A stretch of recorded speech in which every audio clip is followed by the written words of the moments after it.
একটা সময় ছিল যখন একটি ছোট্ট বীজ মাটির গভীরে পড়েছিল। বীজটি জানতো না তার মধ্যে শক্তি আছে, তার মধ্যে পৃথিবী বদলে দেওয়ার ক্ষমতা আছে। সে মাটির অন্ধকারে ডুবে গিয়েছিল, তার চারপাশে শুধুই সুনসান নীরবতা ছিল।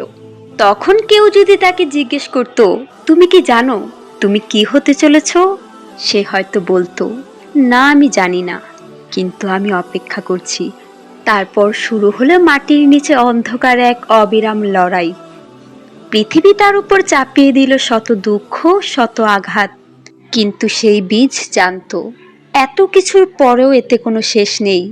একদিন সে উঠে দাঁড়াবে, সে ফুলে ফলে ভরে উঠবে এবং পৃথিবী তাকে মেনে নিবে। অবশেষে কয়েক মাস পর সেই বীজ নিজেকে প্রকাশ করলো, পৃথিবী থেকে আলো পেল, আর সে একটি শক্তিশালী গাছ হয়ে উঠল, যার শাখা প্রশাখা আকাশ ছুঁয়ে গেল। আজ সেই গাছটি হাজারো মানুষকে ছায়া, ফল এবং শক্তি দেয়। অথচ এক সময় তা শুধু একটি ছোট্ট বীজ ছিল, যে জানতো না কখন তার পরিণতি আসবে। কিন্তু সে বিশ্বাস রেখেছিল তার চেষ্টা ও ধৈর্যের শক্তি কখনো ব্যর্থ হবে না। আমরা সকলেই ওই বীজের মতো।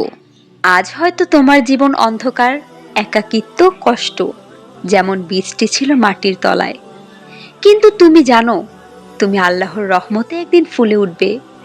এখন হয়তো তোমার হাতে কোনো কিছু নেই, কিন্তু তোমার ভিতর সেই শক্তি আছে, এবং আল্লাহ তোমাকে একদিন এমন শক্তিশালী গাছ হিসেবে উঠিয়ে আনবেন, যেখানে সবার চোখ থাকবে আর তোমার গল্প সবাই বলবে, ইনশাআল্লাহ।